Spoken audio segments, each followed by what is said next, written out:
ओम शांति। Good morning angels. 4/8/2026 के मुरली में मीठे बाबा बोले मीठे बच्चे जी बाबा, बाप के राइट हैंड बनना है तो हर बात में राइटियस बनो और सदा श्रेष्ठ कर्म करो।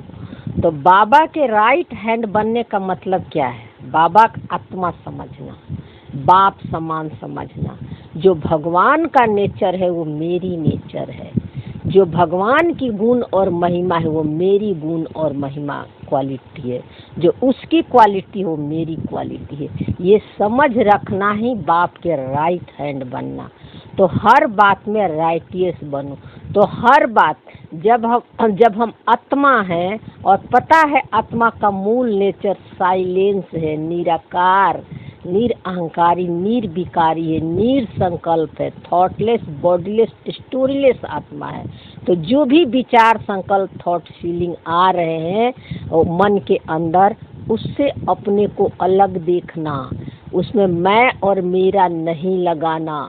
दृष्टा बनकर संसार के दृश्य को भी और मन के अंदर जो विचार चलते हैं वो सब बाहर के खेल देखने के या पुराने संस्कार कैसे आते हैं, संकल्प, थॉट, फीलिंग, इमोशन, सेंसेशन के रूप में आते हैं, उसको ऑब्जर्व करना है ना।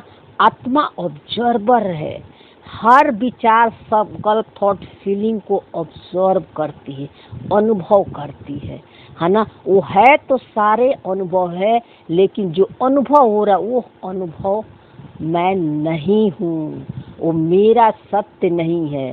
तो चाहे दर्द हो रहा है, चाहे क्रोध आ रहा है, चाहे मन उदास है, चाहे कोई भी विघ्न आ रहे हैं, पेपर आ रहे हैं, है ना, वो मेरा सत्य नहीं, उसमें मैं और मेरा नहीं लगाना। ये है हर बात में राइटियस देखना, हर विचार, हर संकल्प के पीछे अपना सत्य को देखना, एक सेकेंड पॉज करना। ये जो विचार आ रहे हैं ये मेरा नहीं है, मैं इससे अलग हूँ, मेरा मूल नेचर साइलेंस है, साइलेंस है। इस स्मृति से फिर जब भी हम वाणी में आएंगे तो जो कुछ भी मुख से निकलेगा वो सबका कल्याण होगा और सही और राइट निकलेगा, जिसमें कि सबका भला होगा, सबका कल्याण होगा, है ना। ये होता है हर बात को राइटियस सोचना, सोल कॉन्शियस की स्मृति से सोचना, है ना। तो ये कल बाबा बोला था ना, अव्यक्त मुरलिया में, कि पूरी मुरली में स्नेह और प्यार था, है ना। बाप समान स्नेही बनो। आज बाबा अपने हर बच्चे को, अपने स्नेही बच्चे को देख रहे हैं, है ना, और बच्चे भी बाप को उसी स्नेह और प्यार से देख रहे हैं। इसका मतलब क्या? सबके प्रति मेरा एक समान प्यार है, लव है। किसी के प्रति आपका ईर्ष्या देश नहीं है, सबके प्रति नेचुरल नेचर आपका प्यार करना बन जाएगा, है ना। वो है बाप समान स्नेही बनना, बाप का स्नेही बनना, बाबा वाली प्यार। बाबा सबको एक समान प्यार करता है, किसी के प्रति उसको नफरत नहीं है, चाहे रोल किसी का कैसा भी हो, किसी भी अपने बच्चों के प्रति, क्योंकि वो सत्य को देखता है। तो जब हमारा भी ये चेक करना है सारा दिन कि अगर किसी के प्रति थोड़ा ईर्ष्या देश आ रही है, हार्मोनी नहीं है रिश्ते में, इसका मतलब हम जो है अभी बाप समान वाली, बाबा वाली प्यार हमारे में अभी नहीं आया है। सबके प्रति जब आपका नेचुरल प्यार हो जाएगा, प्रेम होगा, अपने आप याद नहीं दिलाना पड़ता है कि इनसे हमें प्यार करना है, प्रेम करना, नेचुरली आपका जो है प्यार और प्रेम फ्लो होगा आपसे, किसी को देखोगे। ये है बाप समान प्यार करना, या बाप के स्नेह में या बाबा के प्यार में लौलीन हो जाना, है ना। तब हर बात राइट है, सदा श्रेष्ठ कर्म करो। यही है सोल कॉन्शियस की स्मृति में, जहाँ किसी भी कर्म में कर्तापन का भान नहीं है, वो सब श्रेष्ठ कर्म है।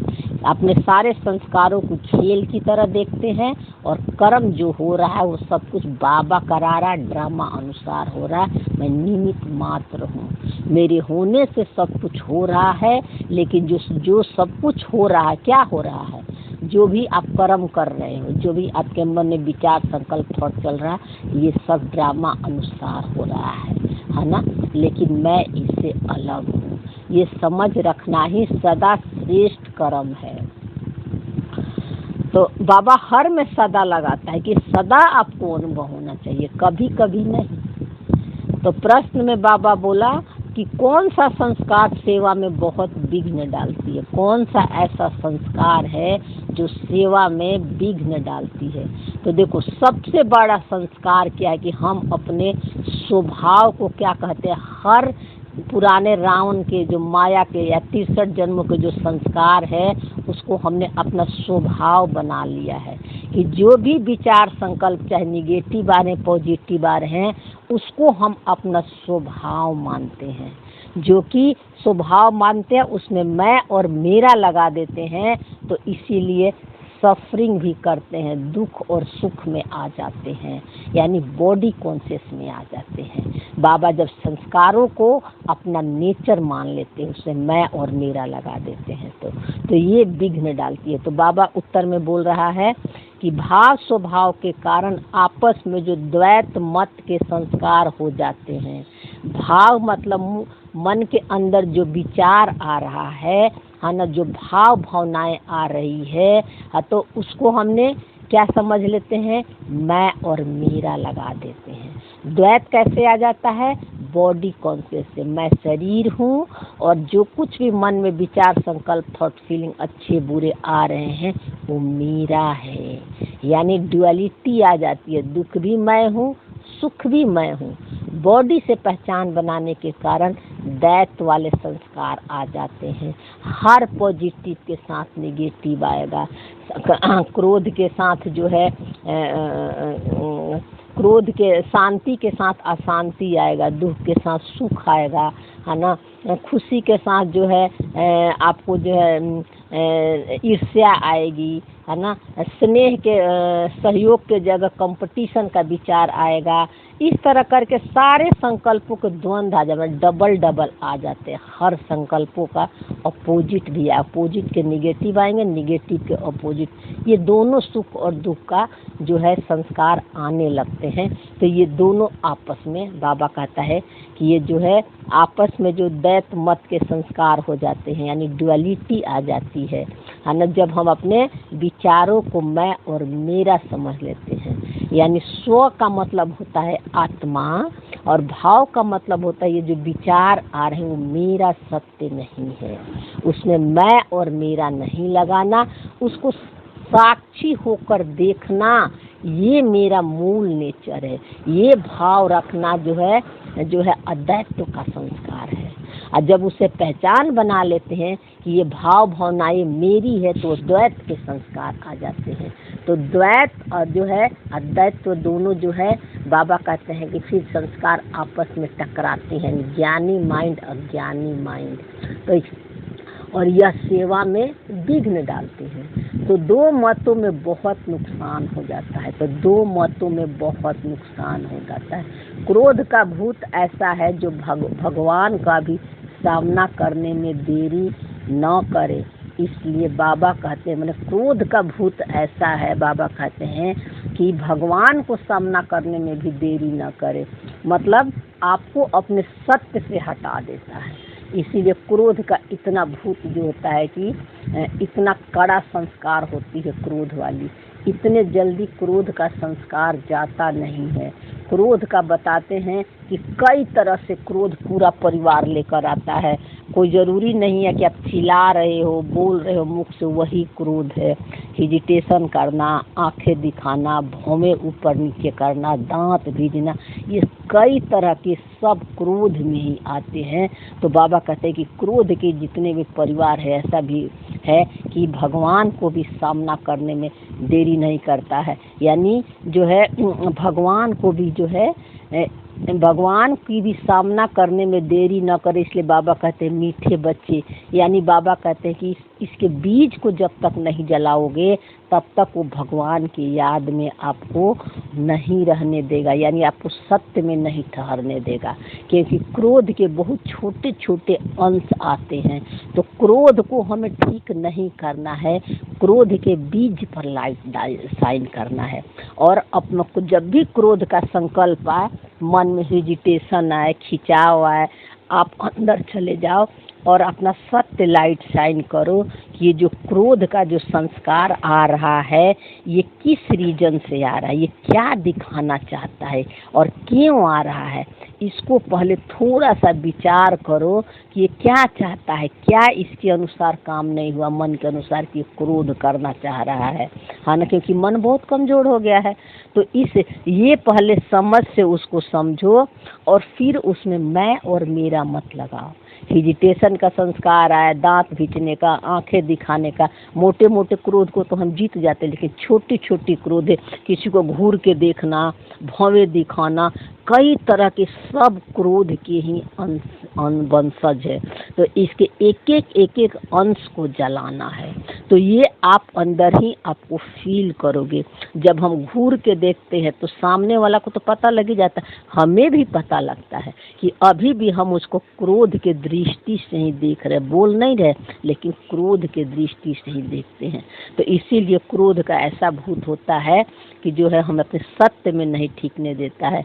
इसीलिए बाबा बोला मीठे बच्चे ऐसा कोई भी संस्कार तो उसे निकाल दो। तो इसीलिए बाबा कह रहा है कि जो भी संस्कार, जो भी संकल्प जो है आपको भगवान को याद करने में, बाबा के याद में रहने से, यानी अपने सत्य में के स्मृति में रहने से बाधा डालता है, मन की अवस्था को नीचे गिराता है, तो उन विचारों पर, संकल्पों पर फुल स्टॉप लगा दो। बिंदु बन जा कि मेरा सत्य नहीं है, उसमें मैं और मेरा मत लगाओ। आप पावर मत दो। कोई भी विचारों को जब तक हम पावर नहीं देंगे, संकल्पों को, एनर्जी को आत्मा नहीं देगी, कॉन्शियस बीइंग नहीं देगी, तब तक वो पावरफुल हो ही नहीं सकता, है ना। इसीलिए विचारों को मर्ज करने का एक ही तरीका है, पुराने संस्कारों के सारे बंधनों से मुक्ति पाने का, उसको देखना, उसमें पावर, उसको नहीं देखना, उसको देखिए और बैक अपने साइलेंस की तरफ, उससे अपने को अलग कर लेना।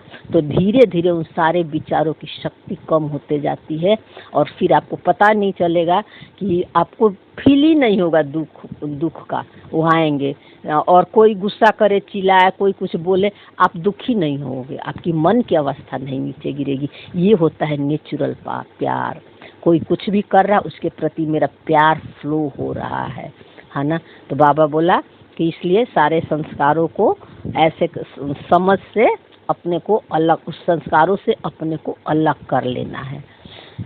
गीत है तकदीर जगाकर आई हूँ। तो कौन तकदीर जगा कर आया है? बाबा का करत, ये मन कह रहा है तकदीर जगाकर आई हूँ। मतलब तीसरा नेत्र खुल गया है, पता चल गया इस मन को, ब्रह्मा को से इसमें जाग गई है और सूक्ष्म सूक्ष्म, छोटी से छोटी अपनी गलती, अपनी कमी कमजोरी अब क्लियरली दिख रही है ना। एकदम से दिख रहा है कि मेरे में अभी कहाँ कहाँ कमी है ना। ये समझ ही तकदीर जाग गई है, इस मन का तक भाग्य जाग गया है। तो बाबा बोला ओम शांति। मीठे मीठे रूहानी बच्चों ने गीत सुना। रूहानी बच्चों अर्थात शिव बाबा जो सुप्रीम रूह है, बाबा कह रहा है कि रूहानी बच्चे जो है गीत सुने। शिव बाबा सुप्रीम रूह है, यानी निराकारी कॉन्शियसनेस जो है पावरफुल सोल है, अनलिमिटेड माइंड है। और उनके बच्चे आत्माओं ने शरीर रूपी कर्म इंद्रियां द्वारा गीत सुना। बाबा ने कह रहा है कि पूछ रहा है कि क्या आपने इस गीत को सुना? किससे पूछ रहा है? इस मन से पूछ रहा है। बाबा कह रहा है कि और इस तुमने कर्म इंद्रियां यानी कानों के द्वारा सुना? बाबा इस मन से पूछ रहा है। अब तो बच्चों को आत्माभिमानी बनना है, यानी तुमको पता चल गया कि सत्य की मैं हूँ ही आत्मा परमात्मा समान, तो तुम्हें तकदीर जगाना नहीं है। बाबा ने बोला कि तुम तो सदा हो, तुम्हारा तकदीर कभी बुझता ही नहीं है ना। तुम सदा मेरे जैसी हो, है ना। और निराकारी स्वरूप की स्मृति तुम्हारी सदा है। तुम दुख सुख जन्म मरण जय पराजय सबसे निंदा स्तुति सबसे परे का तुम्हारा सत्य है ना। ये सत्य कभी तुम्हारा कम और ज़्यादा नहीं होता है। तो बाबा ये समझ दे रहा कि तुम्हारा तकदीर तो जगा हुआ है, बहुत मेहनत भी है, घड़ी घड़ी अपने को आत्मा समझ बाप को याद करना है। तो बाबा कह रहे यही तो मेहनत है ना। जो हर समय अपने को आत्मा समझना, याद रखना, लेकिन माया ऐसी है कि याद रहने नहीं देती है। तो कौन सदा याद रह सकता है? जो साक्षी दृष्टा अंतर्मुखता का प्रैक्टिस करते हैं, सूक्ष्म ज्ञान वाली मुरली जो कभी मिस नहीं करते हैं। इसीलिए बाबा व्यक्त मुरली में बोला था कि मुरली मिस नहीं करना, नहीं तो मास्टर ज्ञान का सागर नहीं बन सकते। कौन सी पॉइंट आपका छूट जाए, कौन सी सूक्ष्म ज्ञान में जो है ऐसी समझ जो बाबा दे रहा है वो आपकी मिस हो जाए, है ना। मिस हो जाए तो ज्ञान के प्रकाशता तक भले स्थिति भी बन जाएगी, लेकिन ज्ञान की प्रकाशता तक नहीं पहुंच पाओगे। तो ज्ञान का सागर भी हमें बनना है ना। बाबा सागर है तो हमें भी तो मास्टर सागर बनना है। इसीलिए बाबा कहता है कि सूक्ष्म ज्ञान वाली मुरली कभी मिस नहीं करना, है ना। और जो लाइन आपको समझ में नहीं है उसमें अपने टाइम वेस्ट मत करना। जब आपकी बुद्धि खुले जाएगी अपने आप, है ना, निराकारी कॉन्शियसनेस जब जागृत हो जाएगी तो आपको समझ में आने लगेगी। लेकिन पुरुषार्थ अपना जारी रखना, है ना। तो ये बाबा कह रहे, इसीलिए बाबा कह रहा है कि आत्मा याद पड़ता घड़ी घड़ी आत्मा सब। अच्छा ये लाइन हो गया, ये है गुप्त में। यही बाबा कह रहा है कि गुप्त मेहनत है, ये किसी को पता ही नहीं है। हम सारा दिन जो है अंदर अंदर क्या पुरुषार्थ कर रहे हैं। बाहर वाला को तो साधारण मनुष्य दिखेंगे, उसको तो वही दिखेंगे जो पहले दिखते थे, है ना। लेकिन हमें पता है कि हम अंदर अंदर क्या पुरुषार्थ कर रहे हैं। तो ये गुप्त मेहनत है। बाप भी गुप्त है, मेहनत भी गुप्त है। तो देखो पुरुषार्थ बाबा भी गुप्त है, बने बाबा का नॉलेज भी गुप्त है। आत्मा समझने के लिए कोई चित्र आधार साधन कोई जगह की जरूरत नहीं है। एक समझ है कि मैं आत्मा हूँ, और जो मैं हूँ उसके लिए क्या हमें आधार चाहिए? कोई आधार नहीं चाहिए। तो बाबा कह रहा है कि इसीलिए बाबा गुप्त है, यानी बाबा का नॉलेज ज्ञान भी गुप्त है और मेहनत भी गुप्त है। अंदर अंदर पुरुषार्थ कर रहे हैं। तो बाप स्वयं आकर कहते हैं बच्चे मुझे याद करो, तो कल 5000 बरस पहले मुआफी फिर से सत्तो प्रधान बनेंगे। तो इसीलिए बाबा कहता है इस मन को कि हे बच्चे मुझे याद करो, मुझे याद करो। तो तुम फिर मुझे क्यों बाबा बार बार कहता है कि मुझे याद करो? बाबा कहता है कि जब तुम मुझे याद करोगे, यानी तुमको पता चल जाएगा कि जो भगवान का गुण क्वालिटी वो मेरी गुण क्वालिटी है ना। तो मेरी गुण, मैं शरीर और रूल नहीं हूँ। तो आत्मा याद करोगे तो आत्मा वाली गुण क्वालिटी तुम्हें याद आएगी, उस समान याद आएगा। हाँ, ज्ञान की समझ, ज्ञान से अपने को माया से अलग करने की तुम्हें ताकत मिलेगी, शक्ति मिलेगी, क्योंकि बाबा ने समझ दे दिया है ना कि तुम कौन हो और कौन नहीं हो। तो तुम अपने को माया से अलग कर पाओगे। इसीलिए बाबा कहता है बार बार कि मुझे याद करो तो तुम सत्तो प्रधान बन जाओगे, यानी तुम्हारा सत्य जागृत हो जाएगा। तुम्हें सोल कॉन्शियस की स्मृति पक्की हो जाएगी। जैसे बॉडी कॉन्शियस की पक्की हो गई, उसे सोल कॉन्शियस की स्मृति पक्की होगी। तो बच्चे समझते हैं कि हम ही सत्तो प्रधान थे, फिर हम ही अब तमो प्रधान बने हैं। सत्तो प्रधान बनना जरूर है। देखो बाबा कह रहा है ना, बाबा कह रहा है इस मन को कि तुम ही सत्व प्रधान थे, तुम ही भगवान समान रोल प्ले किए थे, है ना। तुम ही जो है इस ड्रामा के क्रिएटर थे, तुमने जो है ड्रामा को क्रिएट किया था। ड्रामा और जो है तुम हो तो ड्रामा का सारा खेल चल रहा है तुम्हारे होने से, है ना।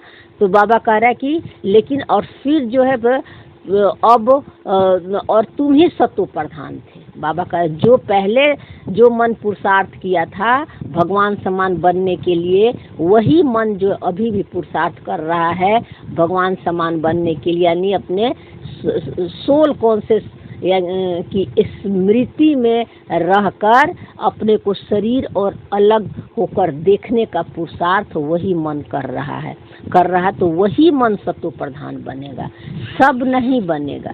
तो इसलिए बाबा बोला कि गीत में भी कहते हैं ना, तकदीर जो गंवाई हुई है वो फिर पाने के लिए तदबीर कराने वाला एक सर्वशक्तिमान बाप है। तो बाबा कहते हैं कि गीत में कहते हैं ना कि तकदीर जो गंवाई है, यानी अपने गंवाई मतलब अपने को शरीर समझ लिए, है ना। माया के संस्कारों को मैं और मेरा समझ लेना, तकदीर गंवा देना।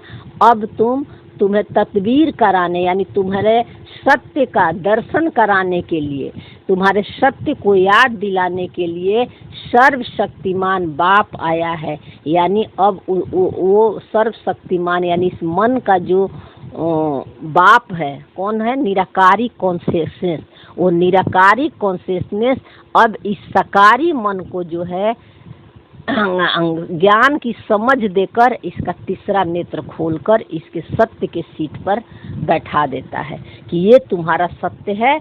अब तुम जो भी शरीर विचार संकल्प थॉट आ रहे हैं जिसमें मैं और मेरा लगाए हो, अब इसको लगाना छोड़ दो, साक्षी होकर देखो। और जो संस्कार बार बार परेशान करता है, बार बार वो करने के लिए मजबूर करता है, तो उस पर सबसे ज़्यादा लाइट शाइन करो, सबसे ज़्यादा अटेंशन दो मन के हर बातों को, जिससे कि पता चल जाता है कि कौन सा संस्कार हमारे मन की अवस्था को नीचे गिराती है ना। तो जब जो संस्कार हमारे मन की अवस्था को नीचे नेचुरल ढंग से हो जाए तो कर्म में काम कर दो, क्योंकि किसी कर्म में हमें मैं नहीं लगाना है करता। लेकिन जो संस्कार जो है हमें करते भी नहीं है और मन भी परेशान होता है और दूसरे को भी हम जो है हमारे संस्कारों से किसी को प्रॉब्लम होती है, तो यहाँ पर थोड़ा अपना काम करना है ना।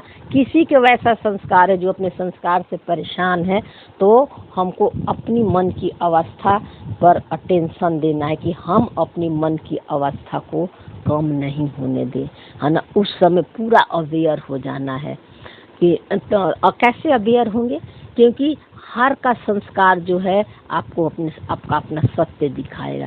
क्योंकि आत्मा कुछ भी करती नहीं है, आत्मा का कोई संस्कार नहीं होता है। आत्मा न खाती है, न पीती है, न कुछ करती है, कुछ करती ही नहीं है, वो इसका मूल नेचर है। तो ये समझ से ही उसके बाद जो ये मन का जो रोल पार्ट खुलेगा, सब सत्व प्रधान वाली खुलेगी, यानी सातों गुणों में पार्ट प्ले करेगा, जहाँ दुख चिंता भय डर, मतलब जब ये मन संपूर्णता को प्राप्त कर लेगा, जब पुराने स्वभाव संस्कारों से इसका जीरो पहचान हो जाएगा, कोई भी संस्कार अब इसको प्रभावित नहीं कर रहा है, इसके मन की अवस्था को नीचे नहीं गिरा रहा है, तब इसका जो पार्ट खुलेगा, है ना, इस मन का, इसकी दुनिया जो नेक्स्ट वाली आएगी वो खुशी और शांति के लिए आएगी।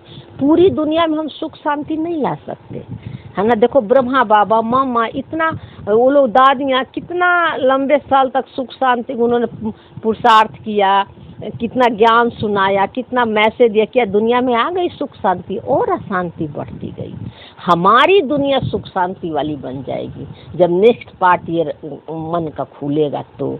और हाँ, ये अलग बात है कि जो आपकी रचना है, जो आपकी क्रिएशन है, वो जो आपके आसपास वाले हैं वो सत्व प्रधान बन जाएगी, यानी उनका सत्य जागृत हो सकता है, वो भी स्टेबल और जो है खुशी और शांति का अनुभव कर सकते हैं। जो आप इस मन की रचना होगी, हर मनो की अपनी अपनी दुनिया है ना, क्योंकि सारी दुनिया को तो हम नहीं जानते हैं ना, सिर्फ एक तो नॉलेज है, समझ है। हम तो उतने लोगों को जानते हैं, घर परिवार रिलेटिव रिश्तेदार, जिस सोसाइटी में आप रहते, यही मेरी दुनिया है।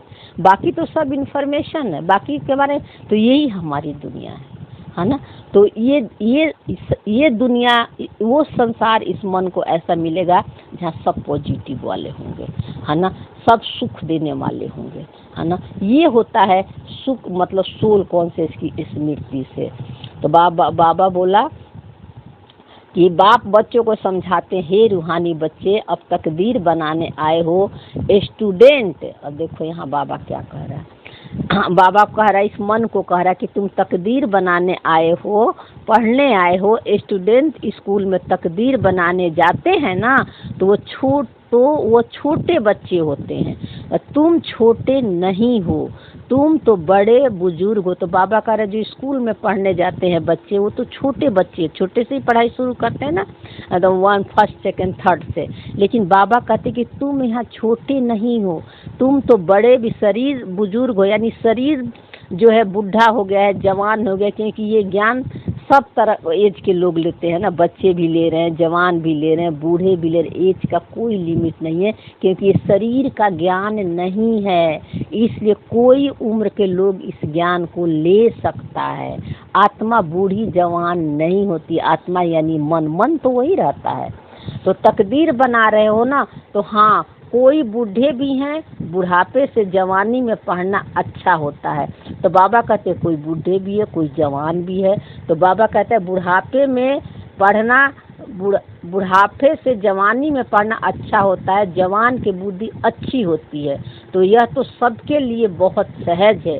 तो तुम्हारा शरीर तो बड़ा है ना, यह बेबी है। तो बाबा कहता है कि जो है, हाँ, जो लौकिक भी पढ़ाई करते हैं, तो जो है जवानों की बुद्धि जो होती है, यंग होते हैं, उनकी बुद्धि ज़्यादा तेज होती है बूढ़ों के तुलने में, क्योंकि धीरे धीरे जैसे जैसे शरीर माइंड होता है, वैसे वैसे तो एज बढ़ती है शरीर की, वैसे वैसे माइंड भी तो थोड़ा पहले उसकी जो है निर्णय उड़ने लेने की, पढ़ने लिखने की क्षमता कम होती जाती है, वो स्टेमिना नहीं होती है।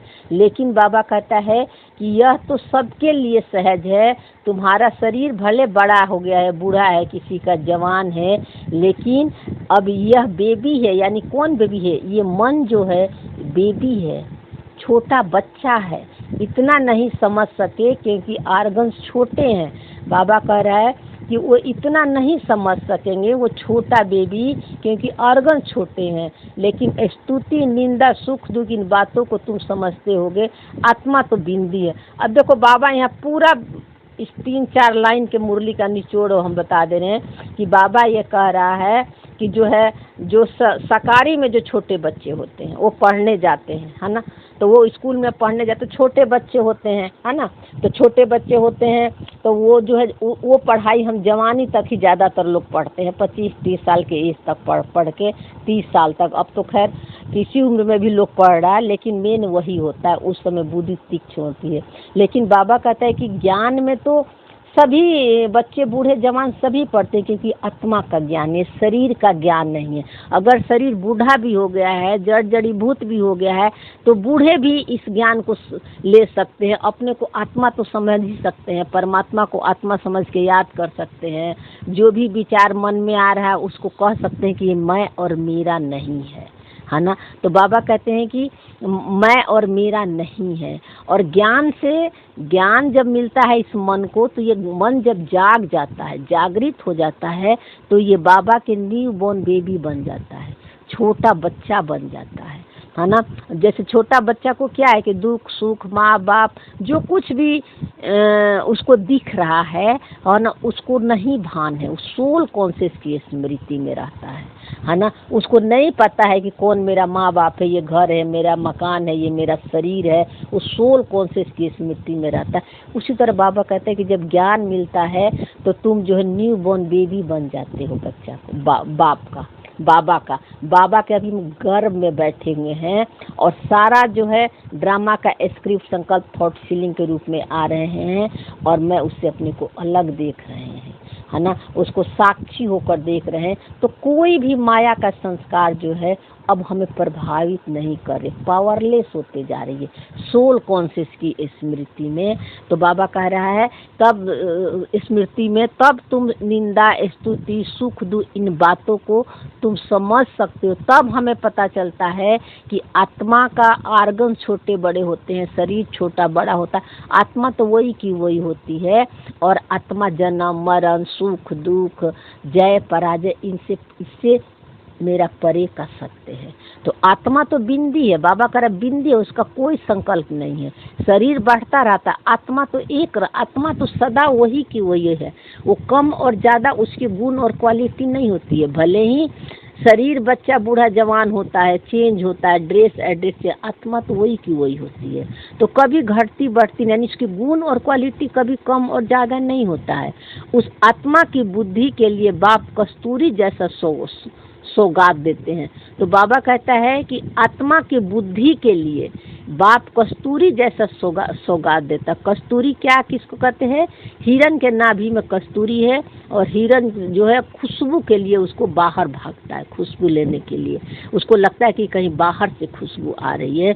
उसी तरह बाबा कह रहे हैं कि तुम आत्मा हो, है ना, और तुम आत्मा हो, और अब खुशी और शांति तुम्हारा मूल नेचर है, साइलेंस तुम्हारा मूल नेचर है, और तुम खुशी और शांति के लिए बाहर भागते हो, है ना, बाहर भागते हो, तुम मन के अधीन बन गए हो खुशी और शांति लेने के लिए। तो बाबा कह रहे इसीलिए कस्तूरी का बाबा मिसाल देता है, क्योंकि तुम हो ही आत्मा, तुम बनी ही खुश। रोल में खुशी और शांति नहीं होगी, रोल ऊपर नहीं, क्योंकि खेल है ना। मूवी में तो दोनों तरह का रोल रिकॉर्डिंग किया है, अच्छा बुरा, निगेटिव पॉजिटिव, दुख सुख, हार जीत, जय पराजय, सब कुछ रिकॉर्डेड है। पता ना कैसा कैसा संस्कार रिकॉर्डेड है ना। तो वो तो मूवी में सब कुछ रिकॉर्डेड है।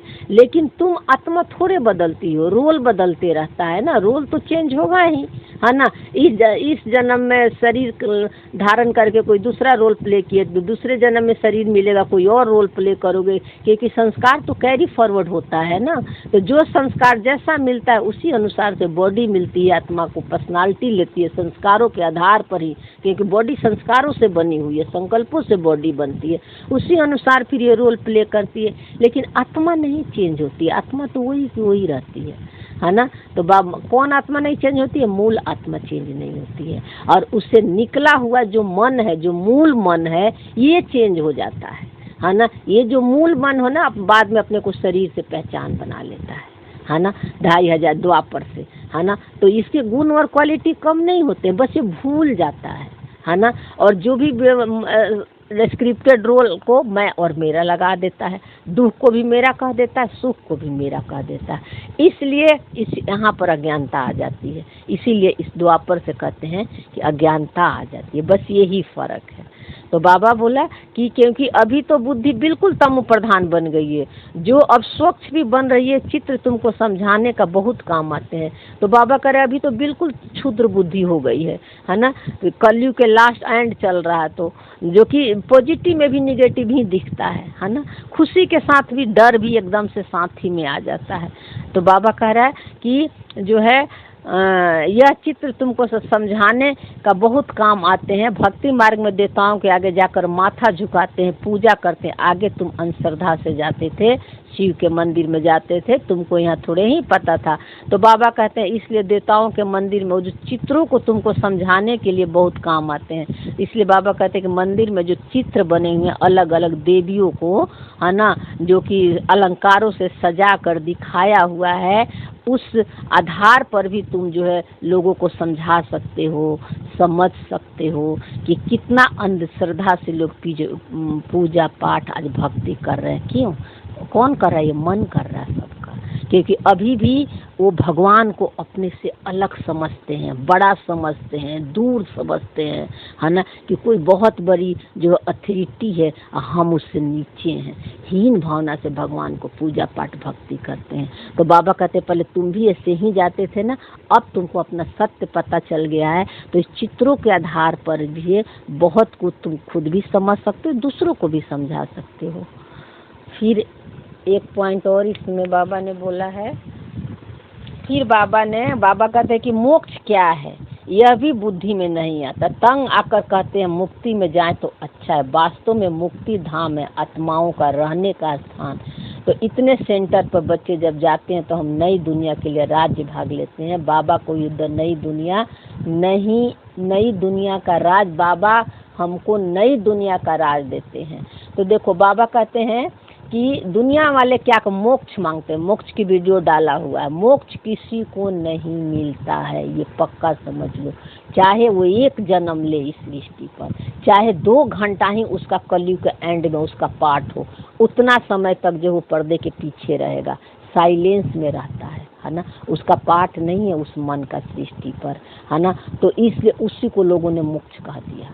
लेकिन उसको आना जरूर है इस सृष्टि पर, इस शरीर का कपड़ा जरूर ही पहनना है। इसलिए बाबा बोलता है कि मोक्ष किसी को नहीं मिल सकता। एक बार मन जब ये बॉडी ले लेती है तो वो बॉडी प्ले करने के लिए इसको ड्रामा में आना ही पड़ता है। ऐसा कुदरत का लॉ बना हुआ है ना। लोग क्यों मोक्ष मानते हैं? दुखों से छुटकारा पाने के लिए, है ना, ताकि दुखों से मुक्ति मिल जाए, इसलिए लोग मोक्ष मांगते हैं। लेकिन बाबा कहते हैं कि अब तुमको पता चल गया है तो तुम जो यहाँ पढ़ाई पढ़ते हो, पूरा लाइन का मीनिंग यही है, तुम यहाँ पढ़ाई पढ़ते हो एक नई दुनिया में जाने के लिए, यानी दुखों से मुक्ति पाने के लिए, दुखों से मुक्ति पाने के लिए, सुख के दुनिया में जो है जाने के लिए तुम अब ये पढ़ाई पढ़ रहे हो। और इस पढ़ाई से तुम सुख वाली दुनिया में रोल प्ले करोगे, तुम्हारी दुनिया सुख वाली होगी। लेकिन वही जाएंगे उस सुख वाली दुनिया में, जीवन मुक्ति में, जो ये पढ़ाई को अच्छी रीति पढ़कर अपने प्रैक्टिकल जीवन में धारण करते हैं और दूसरों को भी कराते हैं और वही दृष्टि सभी के प्रति रखते हैं। उनका पाठ माने शरीर और रोल में रहते हुए जो अपने शरीर और रोल से जीरो पहचान जिनका हो जाएगा, उनका पाठ जीवन मुक्ति में खुलेगा। तो इसलिए बाबा बोला कि किसी को जो है मोक्ष नहीं मिल सकता। तो बाबा बोला मैं संगम पर आता हूँ ना, मैं न सतयुग में न कलयुग में आता हूँ, दोनों के बीच में आता हूँ। जब सतयुग का आगमन और कलयुग का एंड, यानी तमो प्रधानता, जब संस्कार तमो प्रधानता में ये मन चला जाता है, अति में चला जाता है, तो बाबा को आना पड़ता है। यानी बाबा का जो है तभी ज्ञान इमर्ज होता है निराकारी कॉन्शियसनेस का, अपने आप ड्रामा अनुसार, है ना। तो बाबा तो सबको सदगति देंगे ना, वो देंगे ना, ऐसे तो नहीं दुर्गति में छोड़ जाएंगे, क्योंकि मन बाबा का बच्चा है। तो बाबा कर ऐसा तो नहीं कि हम जो बच्चे ज्ञान ले रहे हैं उन्हीं को सदगति करेंगे, बाकी को तो छोड़ेंगे नहीं, क्योंकि सब तो ईश्वर के ही बच्चे हैं ना। सारे मन किसके अंदर से निकला? उसी बीज से निकला है, वो निराकारी कॉन्शियसनेस से निकला है। इसलिए बाबा कहता है कि मुक्ति सबको दिला देता हूँ। जीवन मुक्ति में वही आते हैं जो पुरुषार्थ करके अपने को बाप समान बनाते हैं, वो जीवन मुक्ति में जाते हैं। सब जीवन मुक्ति में नहीं जाएंगे और जो है इसलिए मुक्ति सबको दिला देते हैं। मुक्ति सब में साथ सभी जाएंगे। तो सदगति और दुर्गति इकट्ठे नहीं रह सकते।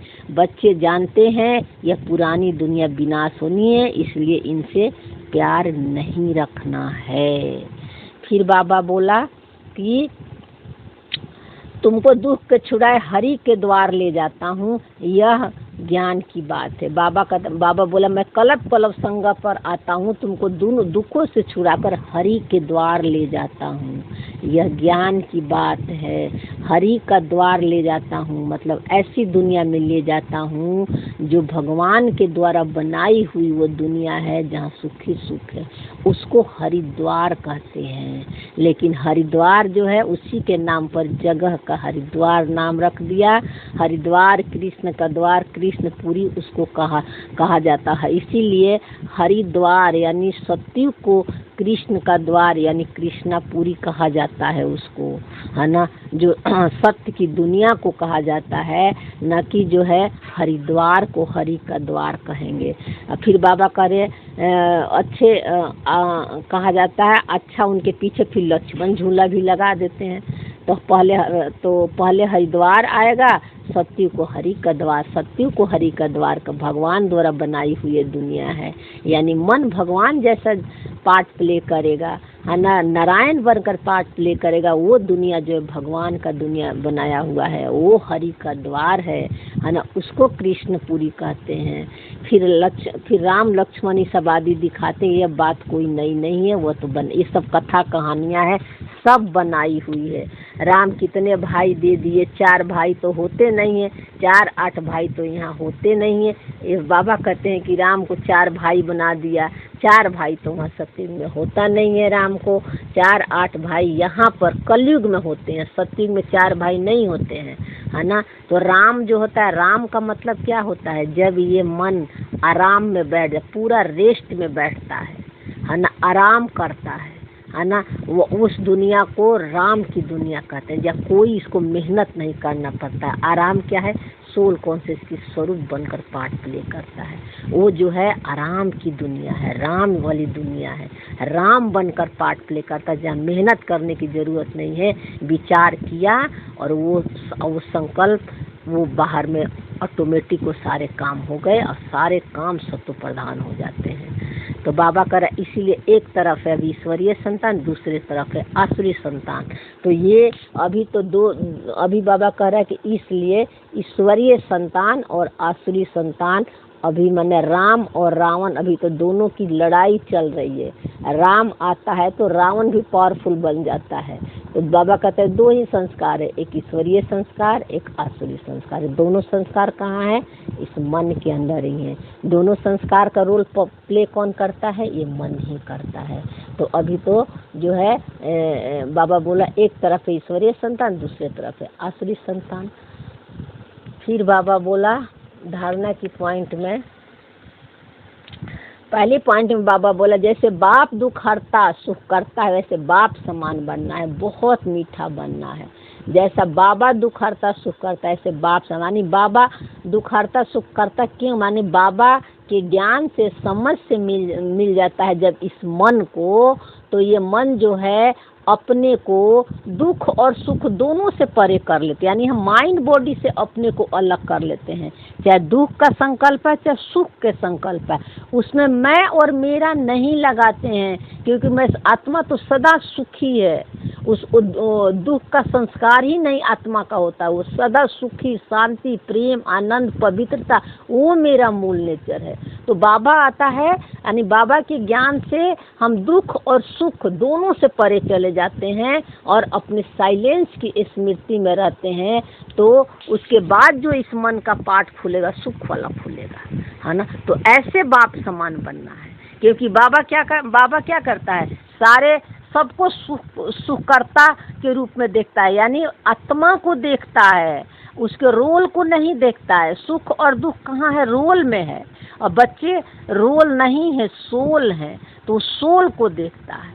तो बाबा कह रहे कि ये स्मृति दुख का भी संकल्प आ रहा, सुख का भी आ रहा, दोनों में मैं और मेरा मत लगाओ। ये नहीं कि सुख में अगर मैं लगा लोगे तो फिर दुख को भी मैं समझोगे, दुख से मैं फिर सफ़र करोगे। इसीलिए बाबा समभाव में रहने के लिए कहता है, दोनों के प्रति एक समान दृष्टि रखो और अपने सुमान की तरफ लौट जाओ। तो मीठा बनना, सदा इस शुभ काम करके राइट हैंड बनना। मीठा बनना यानी सत्य स्वरूप की स्मृति ही मीठा बनना है, जो हमें सारे बंधनों से छुड़ा देती है।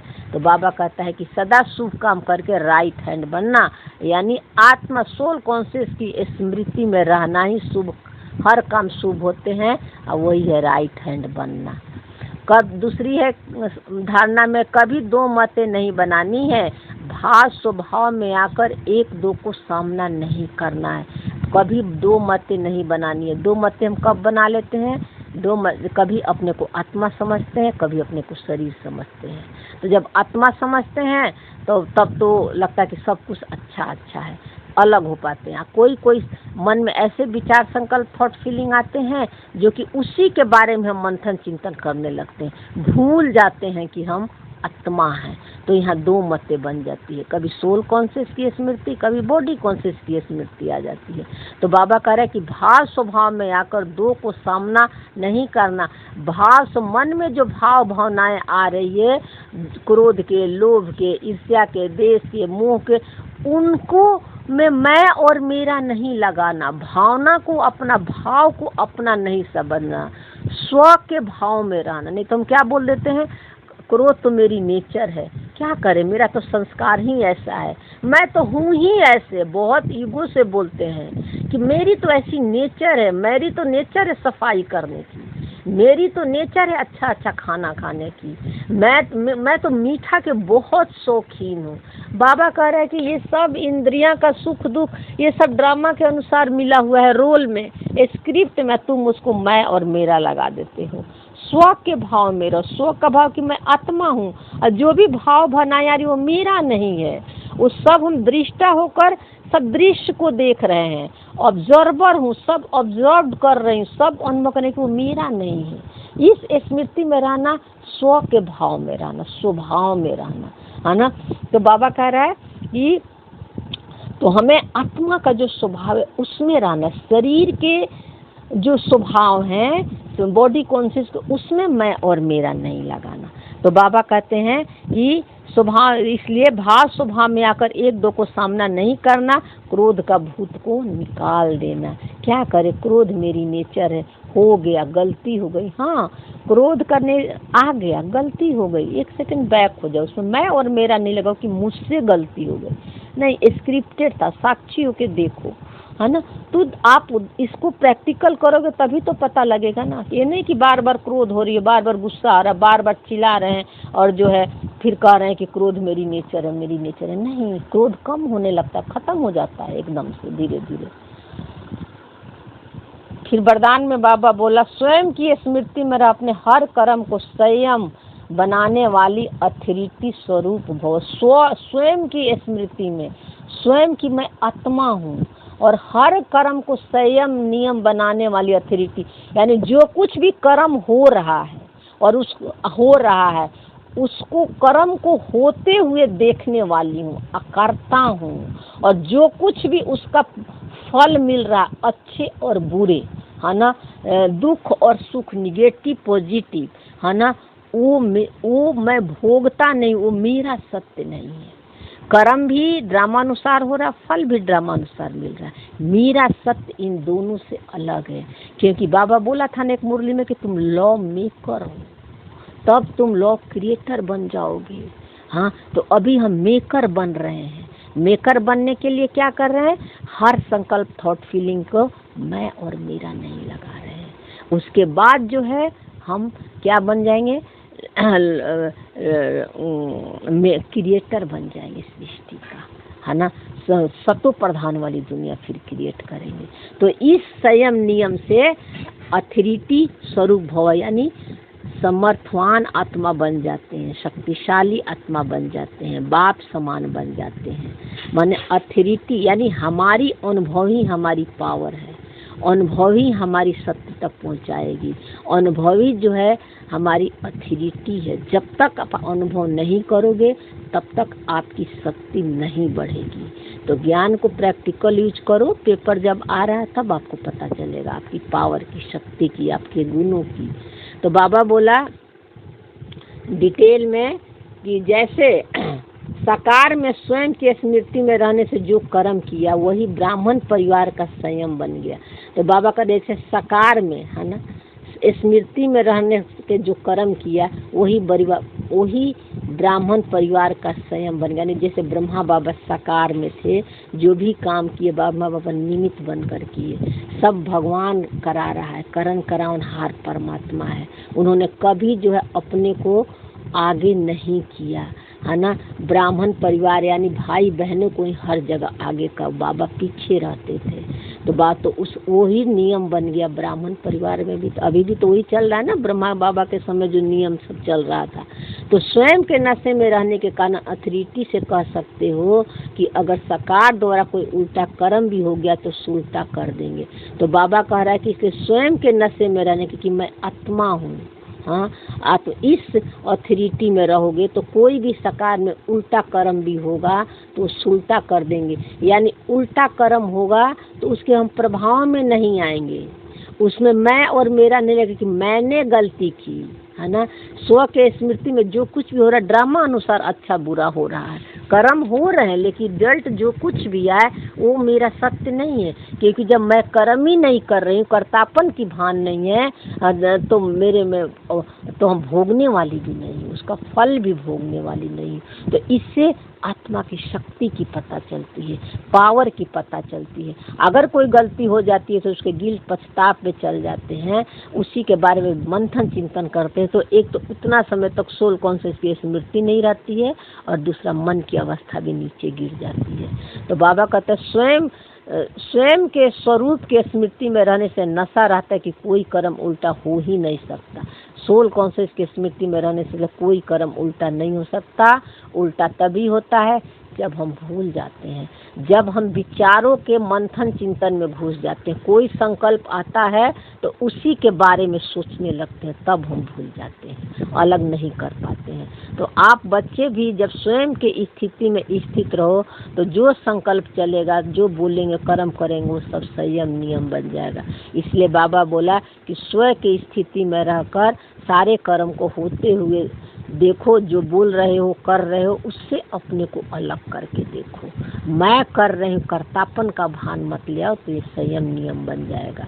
स्लोगन में बाबा बोला पवित्रता का पिलर मजबूत करो, तो यह पिलर लाइट हाउस का काम करता है। पवित्रता का पिलर मजबूत कैसे करोगे? मैं हूँ ही संपन्न और संपूर्ण आत्मा, बाप समान, हाँ ना। मेरा मूल नेचर साइलेंस है, दृढ़ संकल्प है पवित्रता का पिलर। चाहे कितने भी आंधी तूफान हलचल जीवन में आ रहे हैं, कोई मेरा मान कर रहा, अपमान कर रहा, कोई गाली दे रहा, कोई गुस्सा कर रहा, कोई चिल्ला रहा है, कोई मेरा पैर कितना भी हमें तंग परेशान माया कर रही है, बीमारी कर रहा है, लेकिन आत्मा हूँ मैं, ये हम नहीं भूलते हैं। ये है पवित्रता का पिलर मजबूत रखना, लाइट हाउस बन जाना, यानी फरिश्ता बन जाना। हल्के फिर महसूस करोगे, रोल में गुण और शक्तियों का अनुभव होता है। अव्यक्त इशारे में बाबा बोला पवित्रता के बीज को समाप्त कर संपूर्ण स्वच्छ और पवित्र बनो।